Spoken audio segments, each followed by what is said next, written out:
Well, hello there. I'm Pete LaFrance, the old Growler. Welcome to Meeting Expectations.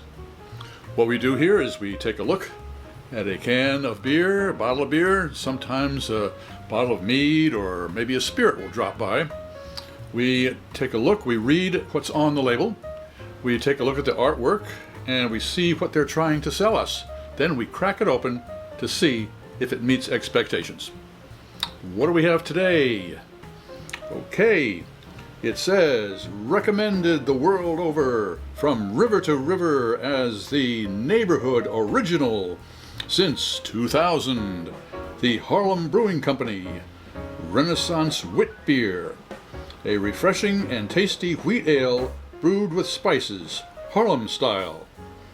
It says it is brewed for Harlem Brewing Company at Interboro Spirits and Ales in Brooklyn, New York.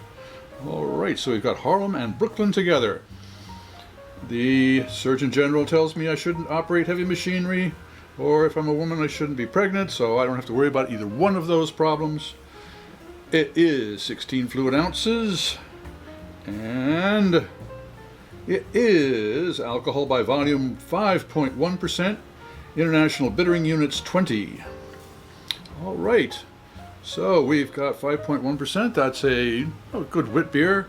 We've got IBUs 20. That's low. It should be for a wit beer.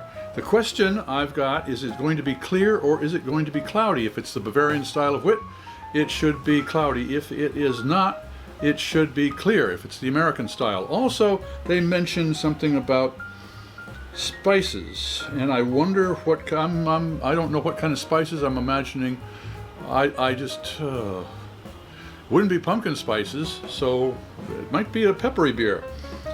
And now here we go. During the Renaissance, Harlem was a catalyst for artistic freedom and one of the most popular cultural destinations on the planet. Today, people visit from all over the world to discover why its community, history, and ideals remain a global treasure.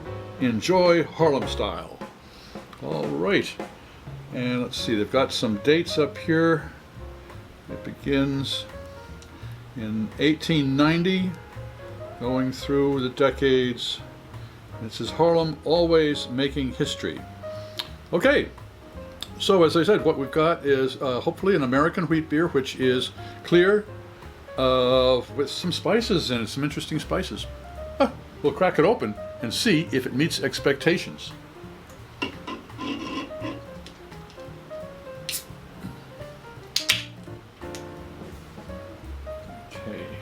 we always use the same style of glassware for all of the beers on all of the beverages that we taste, because that way nobody has a leg up when it comes to clarity and aromatics. All right. Okay, I don't know, but that might be a chill haze on here. I'm not too sure.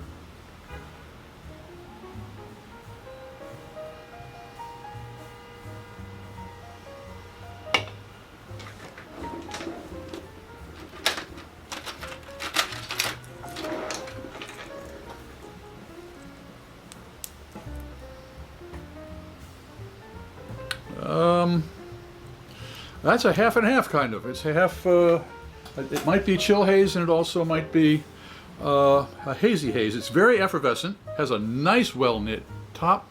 Let's just see, it's a wit beer, so it's a lager style, so it should be between, say 40 and 45 degrees Fahrenheit. I'm going to use my new Therma Pop tester right here. There is a link down below for anyone who wants to get more information.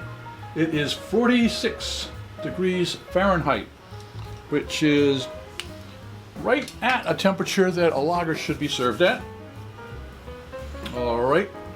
Now, what most people do when they do tastings is that they take a look at it, they sip, they sniff, and then they sip, and then they let you know what they think. Well, what I do is I sip first and then sniff. Why? Master Sommelier Fred Dex will explain it to you. He does it a lot better than I can. All right, well, it certainly looks like a wheat beer. First swig. Cheers.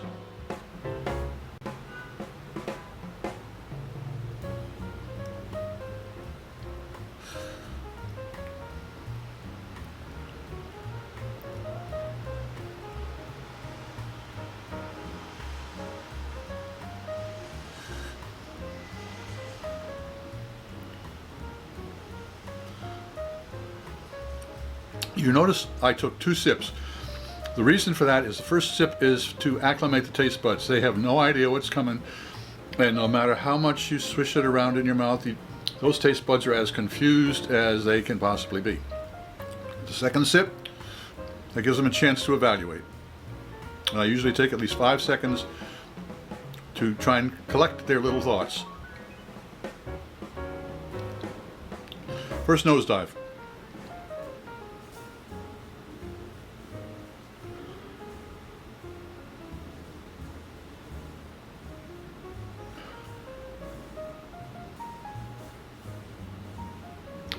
Well, there's an interesting aroma coming off of here. It's I can't quite identify it as hops, so it must be the spices that they've put in.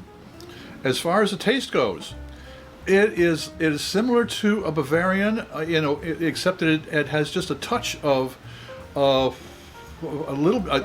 I was getting a little banana.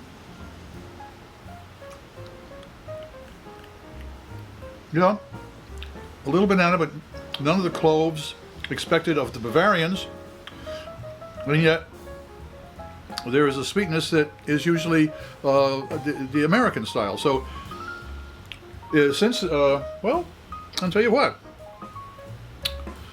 if you take it into consideration that you've got Brooklyn and Harlem together, just as similar as you would have American wheat beer and Bavarian wheat beer together, it makes sense. So does Harlem Renaissance Wit. Let's get back here. Does it meet expectations? It certainly does. If you like these programs, please click on the subscribe button and the bell. That way you won't miss any of our presentations.